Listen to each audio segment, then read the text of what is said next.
standing out here bearing the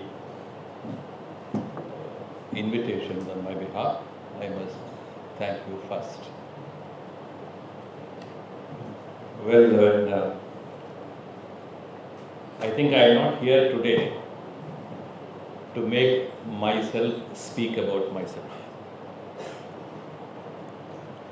Not in the fitness of ethics to engage in self-glorification. When Mr. Gognaji asked me for a meeting with the HRDI after my appointment, as a facilitation event, I politely declined. But the president of HRDI, I cannot refuse to meet my own team. I would have greeted them as a colleague and exchanged views on the unfinished agendas of HRDI. That would have been a closed door exercise. I am very clear that I am keen to avoid any personal advertisement either for public space or for professional advancement. I would like to remain what I was when I entered the portals of the Supreme Court way back in the year 1979, not knowing at that point of time the importance of being in Supreme Court. But Mr. Gogna was unrelenting. He insisted, my friends at the bar may like to hear some juicy stories of my career. My dilemma is, what do I share which may be beyond the transient value, and do I have anything of that nature to share? Do I have any part of my career or life which have any outstanding essence to be shared? The answer is no. Those who have sacrificed their lives, their time and mind to the welfare of the community are a class apart. Those who have risen in life's graphs and achievements despite deprivations and odds are another class. Those who renounce all that is of value to their life and pursue societal good are yet another class. I don't belong to any of these classes. Therefore, what do I share? And what is my journey? So there are many things so personal, deeply personal, which even probably Mrs. Venkatramni would not have known. I may like to share. But my first question is, why do I share? For all of you who are here, wanting to probably hear from me as an Attorney General for India as to what might have contributed to my being here, I have no answers. Maybe the answers lie somewhere else. But if you want to hear from me, what are my passions in life? And how did I understand the life of a lawyer? And what kind of life's journeys which brought me to this point of time in my career, I may have something to share. Whether they are of any value or not is for you to take away. Long years ago, I come from a far southern part of this country called Pondicherry, a beautiful place, a quiet, lovable area, which has in recent times has produced one of the greatest saintly figures, Sr.Adv.R.Venkatramni. And happening to study in another great institution in Madras, Loyola College, I studied physics. And while I was there, I happened also to become a member of the Madras City College Tamil Unit. I got connected with a large number of people, students, And that took me to a very close confines of a few select set of friends who remain my friends even today. And one of them is a practicing lawyer in Madras, dedicating his life entirely for the cause of human rights, without any advertisement again. Others have gone into other pursuits of life. Somebody went to Malaysia and became a journalist. While we were away on a travel to another part of South India called Nagapattinam, to which one of them belonged, we were walking on a market street.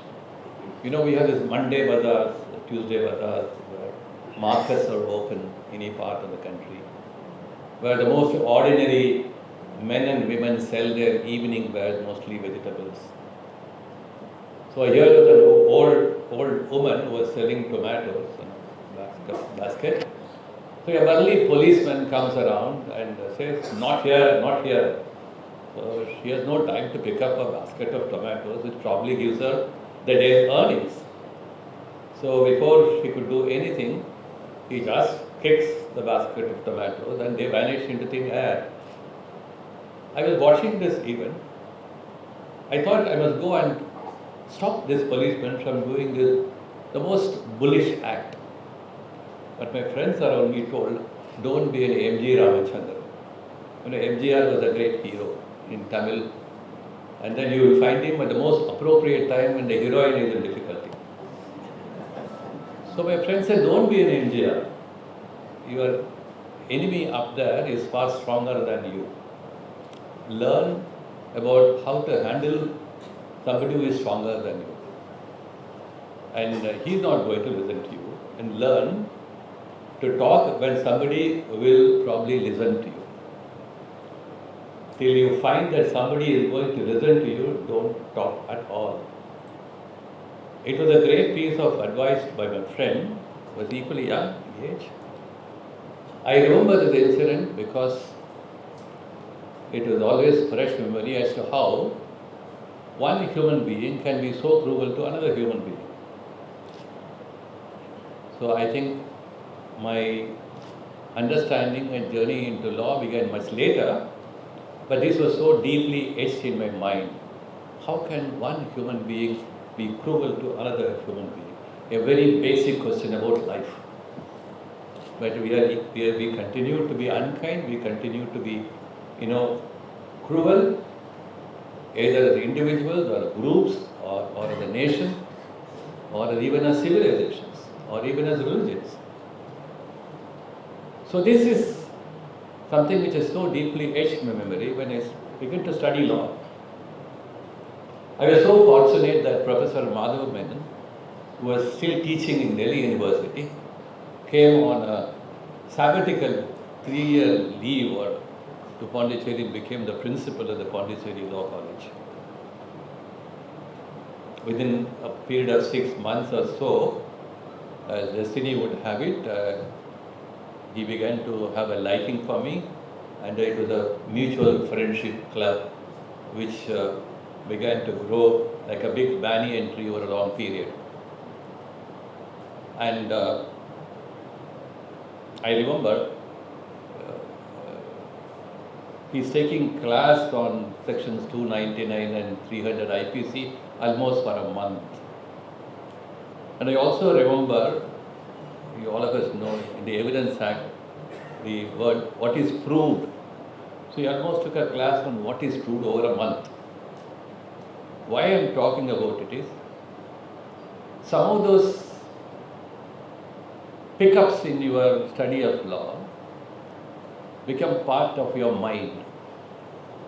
When they become part of your mind, how you look at everything around you, how you look at the life of people around you, and how you look at your own life in order that it makes sense to others' lives. I think they become very important.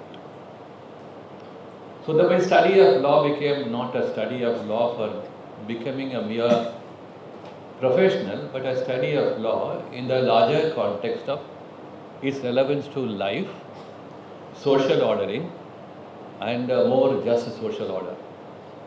And that probably was one value which has traveled throughout my career as a lawyer, And before I talk about some of my very interesting encounters in my professional career in Supreme Court, soon after this incident which I narrated, as part of the group in the Tamil Students Union, we began running a journal. It went on for about a year and a half. We contributed in our own way. I had occasion to meet some of the tallest figures in public life, including Mr. C. Rajagopalachari. And soon thereafter, when we completed our graduation, this friend group dispersed to different parts of Tamil Nadu. And since Madras Law College declined admission to me, I got admission in Pondicherry Law College, and that's how Professor Manon's friendship came to me. So we continued publishing a new journal. Okay. We called it the New Moon. We thought, and the people who were with me we formed an association called the Indian Youth Association. The motto was, "Youth alone can save India." And what we used to do, we used to go around the big parks and in Chennai city, print a small pamphlet with some very catchy slogans and distribute it and say, tomorrow will be a meeting, those of you who are interested in come. We started doing this exercise only to find out if youth around in the city colleges would be inclined to join this so-called little nascent movement. We did it for quite some time, and I think that was one exercise which probably laid a foundation for me to become a reasonably good public speaker, if not an orator. And one of those very memorable pieces which we wrote was during just when emergency was clamped. I wrote a piece on Indira Gandhi's socialism. It was a critical piece. And 15 days after that piece was written, there was, this X-branch police in every state. They are the intelligence wing. So one of the policemen came to the law college and told Professor Manon, we heard there is somebody, a student called Venkatramni here, we would like to interrogate him. So Professor Manon was a little upset about it, that he called me and said, what have you done? I'm wondering, what have I done? I asked myself this question. Then I remembered I wrote this piece and I told him this is what happened. He said, be a little careful, this is an emergency and you can disappear any time. So when he told that ex-branch inspector that he is one of the brightest students here, I don't think he's got any political affiliation. And, but still the inspector wanted to have a look at me and have a exchange of words with me. I went and shared my thoughts, and probably he thought they are not too radical, and the story ended there. In that way. But the story opened up lots of other encounters for me. That article probably fell in the eyes of many left-leaning intellectuals in universities and colleges. So I began to receive lots of calls. Those calls means physical visits, not the mobile call or all that kind of stuff. Why I am talking about it, suppose I had not been exposed to this part of life, my understanding of law would have been very, very different. I suppose all of us need to have a kind of an exposure which is not confined to one ideology or one way of life or only one way of looking at everything. An exposure to a wide range of thought processes is what enriches our own thought process. And that's the doorway, I think, to the deepest values of our own country. So, but then when I moved to Supreme Court, courtesy of Professor Manon, there are other very deeply personal aspects which may not be of any interest, and I don't think I should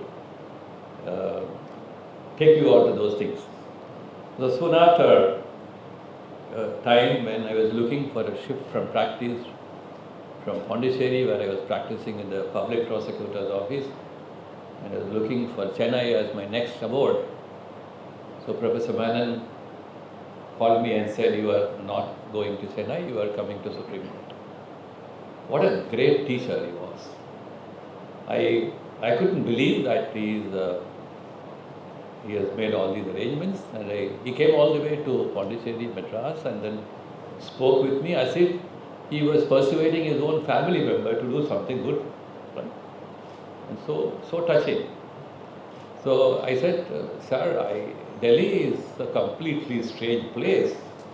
I don't have any soul who is known to me there." He said, "Please be prepared to take risks in life and come to Delhi.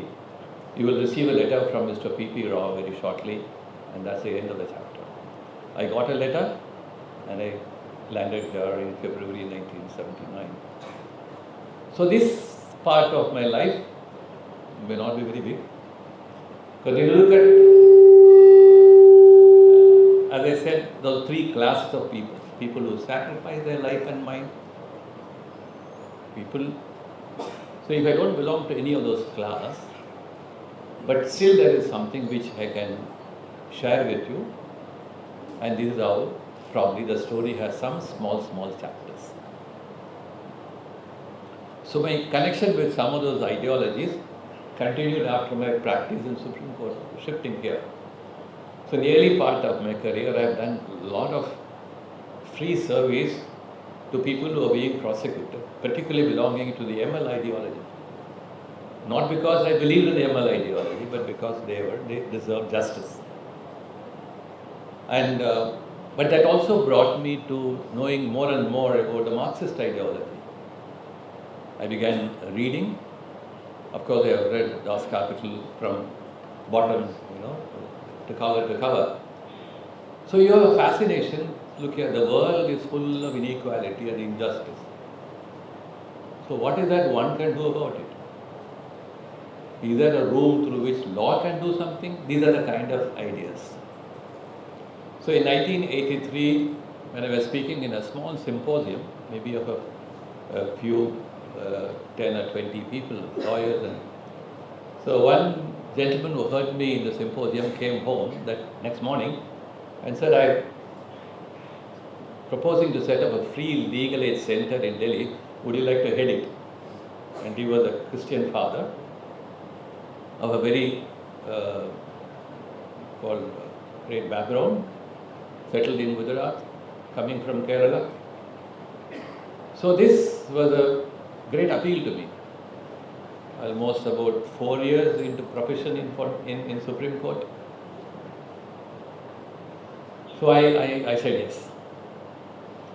So that took me from 1983 to almost till 1997, when I was designated as senior advocate to be in charge of this free legal aid center. Though located in Delhi, it did a lot of work almost in several parts of northern India. I travelled extensively with Father Joseph, his name was, into Gujarat, Bihar, UP, Madhya Pradesh, except Northeast. And in the pursuit of knowing people, in the pursuit of doing justice, mostly those class of people belong to Adivasis or women, children, and so on and so forth. In the course of one of those journeys, and it came to me that our criminal justice system needs fundamental and radical changes, particularly when it comes to the lack of comfort which our court system does not have for those who are the most deprived sections of the community. The lack of comfort. Courts must be a place of comfort where the pain you have suffered elsewhere must be resolved with the least pain. So how do we make courts a place of comfort? This issue is still confronting me, and of course I think it will continue to be part of my journey till you serve till the end of your life. So in one of those situations, an Adivasi woman was outraged in police custody. Number of policemen were involved. So I got a call from Joseph as to what do we do in this case. Will you go to a magistrate and file a criminal complaint? What do we do? I pondered over for a couple of days and said, no magistrate, no private complaint. We will file a petition in the Supreme Court, raising a question that if there is a custodial violence, what is their accountability under law? And I also looked into the criminal injuries compensation scheme, which is already part of the legal system in UK and New Zealand and few other Commonwealth countries. So therefore, the idea of reparation of a victim who does not have a recourse in law was so strong in my mind. We moved this petition in Supreme Court, and Chief Justice Bhagwati entertained this petition. I remember that very interesting afternoon when Ram Jetmalani was also sitting by my side, and when the petition court entertained the petition and issued notice and passed an interim order appointing a commission of inquiry. This commission of inquiry gave a report virtually indicting all the policemen and up to the level of an assistant collector who tried to cover up this case. On the basis of the report, the court ordered prosecution. The prosecution ended within a period of 2 to 3 years. The policemen were prosecuted, matter came up to Supreme Court, appeals were dismissed. In the meanwhile, the question of reparation or compensation for a victim, this question was raised before the court, and the court passed an order by way of an interim compensation. I continue to pursue this idea, much in several other cases, and somewhere in 1993 you will find Delhi Domestic Working Women's Association of the Union of India. The Supreme Court passed a very brief order and capturing this point, asking the National Commission of Women to pursue this idea.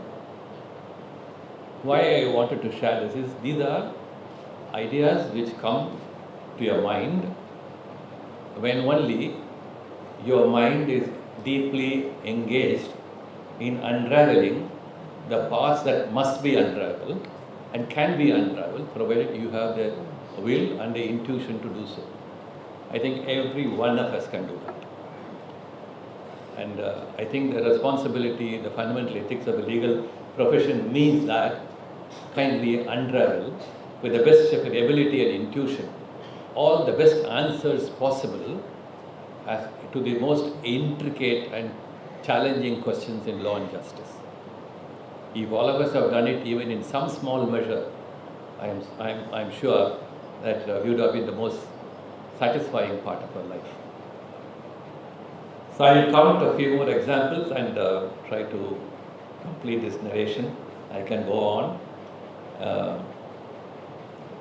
Of course, when storytelling happens in a particular way, we all get interested, but beyond a point, it must end. So there was again another case from Pondicherry, where I come from. A textile mill was lying closed, and for over 3.5 years, agitations after agitations. So there was no end in sight. So one of the trade unionists, who was known to my father, came one day and said, I went to Madras and consulted very senior counsel there as to something can be done. This is about again 1984. You know, those good old days, we have the Industries Development and Regulation Act of 1957. The pre-liberalization days when. So under this act, many of you are aware of the Swadeshi Cotton Mills case, 18AA of the Industries Development and Regulation Act, natural justice, post-decision natural justice, so on and so forth.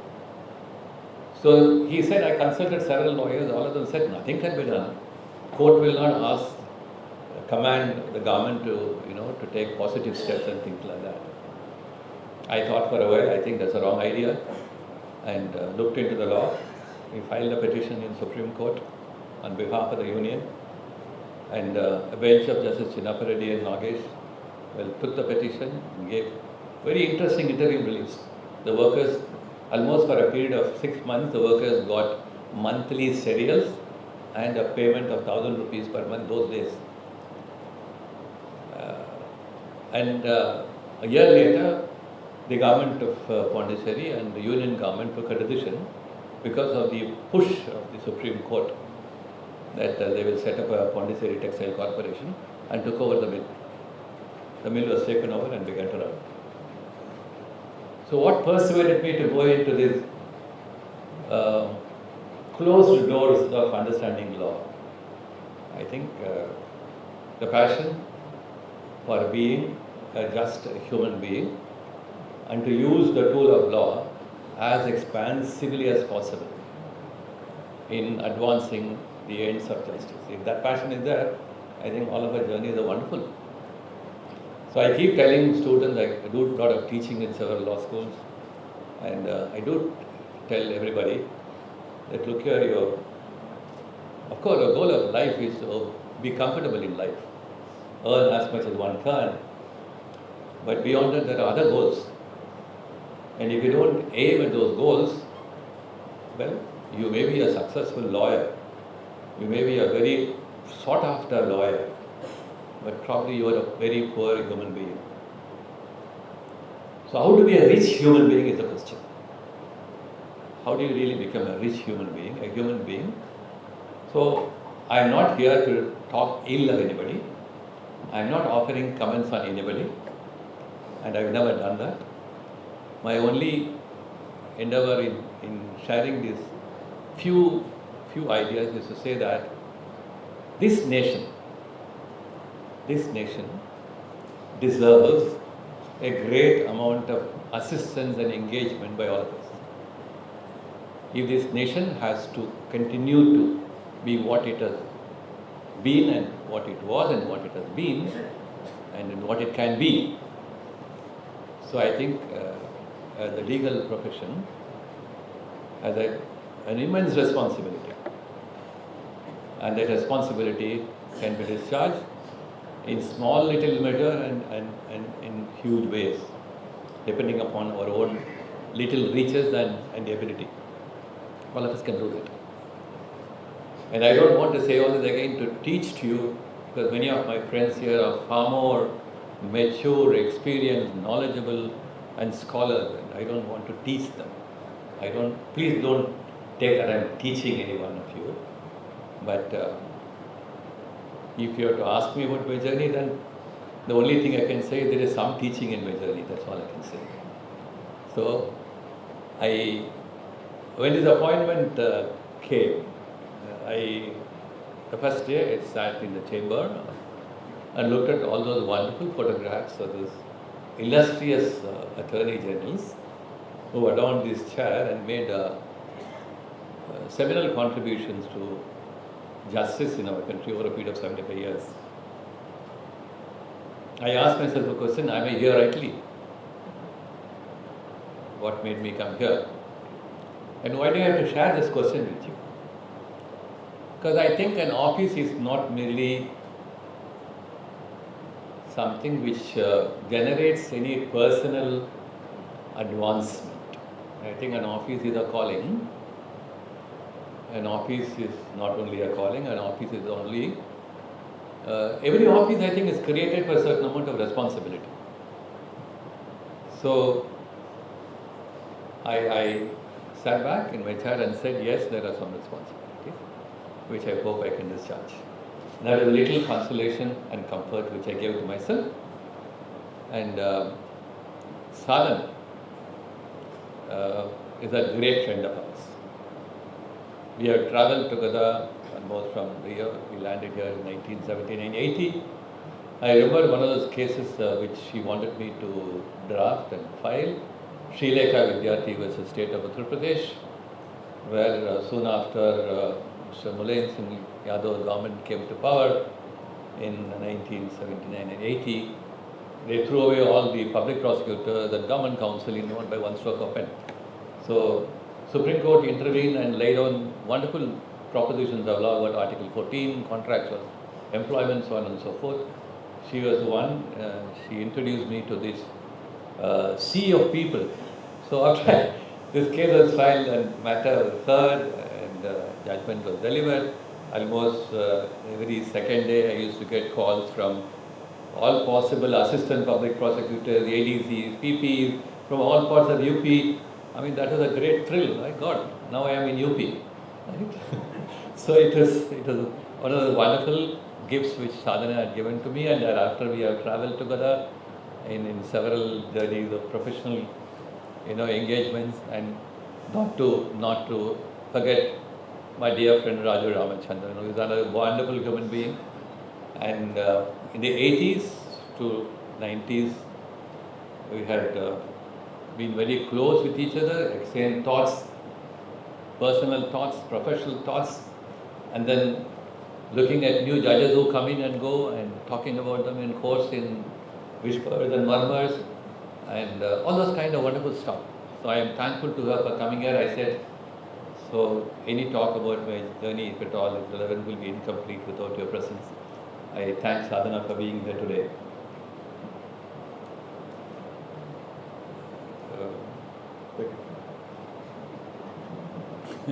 No. So, just to complete one more last few limbs of my journey. Soon after my designation, which happened in 1997, the designation came as a surprise to me.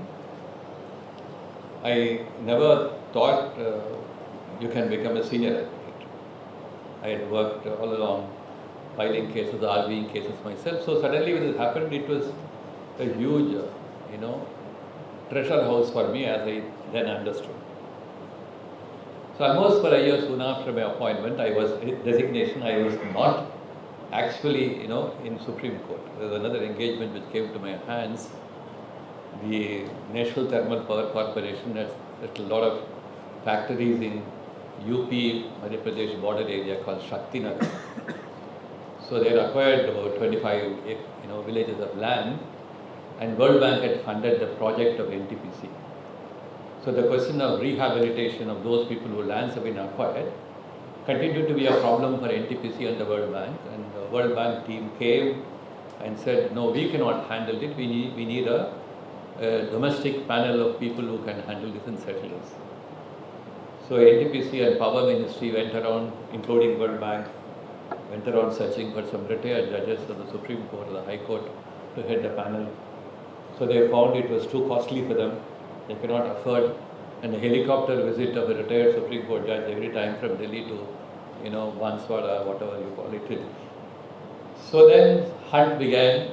Through what source it happened, I have no idea. So it happened, I was picked up as the chairperson of this panel. And we had two other members, one retired joint secretary and another academic from Hyderabad. So almost for a year I spent my time in settling this issue. Used to travel from Delhi to Varanasi and by road. We used to stay in those villages, and much to the displeasure of NTPC officials. And there are occasions when I called the NTPC officials to stay in the villages along with the villagers to understand their pain and anguish. So almost after a year, we were able to settle to a large extent the rehabilitation issue. Why I am talking about this? Soon thereafter, we had the 2013 Act, Land Acquisition Act. So between 1990s and 2000s, there were a large number of litigations all over the country, including Supreme Court, around the deficits in the Land Acquisition Act, particularly the vulnerable sections of the community. A large amount of discussion took place, parliamentary discussions, committees, and so on and so forth. So soon after we did this work, I was called upon to share my ideas on what kind of inputs can go into a new land acquisition law. And that was very interesting. So to share an idea and then to be able to persuade somebody that you can look at a new chapter in the law of land acquisition. Of course, today we have lots of problems about this new law. That's a different story, and maybe it's creating obstacles, etc. That's a different story. Why I want to talk about is these very unusual engagements outside law brought me into law, and then to understand law more and more. So I think I must thank Professor Menon for doing all this. And in the early part of my being here, courtesy Professor Menon, I was introduced to almost all the Supreme Court judges between 82 to 85, and one of the most important figures in my life, if I cannot, I'll be wrong in not mentioning it, is the great legendary Justice V.R. Krishnaya. So both when he was on the bench and after he demitted office, I worked very closely with him, and one of the occasions we went to Chaibasa in Bihar for a lecture, some work on human rights organized by the Xavier Institute of Management. We went to a small village in the evening. Krishna wanted to know something about the village. He said, take a jeep and let's go. So we went around in the jeep and he asked me to stop at some place. There was a house where he stopped, and he wanted to know, to meet the household people. People around us were looking, what is this Justice Krishna doing? What is this place? What's going on? So he was very, very clear what he wanted to know. Then the household woman who came out, there's tradition in our community to offer water to any visitor who comes. So this woman came out with a pot of water and said, Johar. Johar is very welcoming. So she welcomed Justice Krishna and he started asking questions about her. What do you do? Are you a student? Etc. And it happened to be she was doing evening classes from some local college. So coming back to Delhi, he wrote a small piece about a visit to Chaibasa, and he said, me and my friend Venkatramni, and went to so and so. And this Krishna calling me his friend was a great, on my back, lovely moments. So that friendship grew, and later when the construction workers welfare legislation was an idea, we began to work together. I'll conclude with this, and then this idea of drafting a law for the construction workers went on from 1986 to 1992. So we worked along with a team headed by Justice Krishnaya. The good part of the law was drafted by me and two other retired secretaries of Labour and one more unionist from Tamil Nadu. And that law, the draft law, was then presented to the Petition Committee of Parliament, at Rajya Sabha, and after a gap of about a year and a half, almost 90% of the draft became the law. And what a joy. You were not a parliamentary draftsman, you were a draftsman. So I never knew at that point of time that I would become a law commissioner member one day. So these connections in life, I think happens to every one of us in so many ways. And then they're so beautiful to each one of us. Nothing what I've said about me is something grand and very unique, and nothing what I've said about me is something which may not happen to anybody else. But I'm only trying to say that the connections which happen, and how the connections happen is they happen elsewhere. And only all that you need to know, the connections do happen. Be alive to the connections, and as I said, be a rich human being with the ability to perceive others' pain and anguish. And I think the passion for doing justice in me is always to be able to see the pain and anguish of every human being, and if possible, go to the rescue. Thank you for your attention.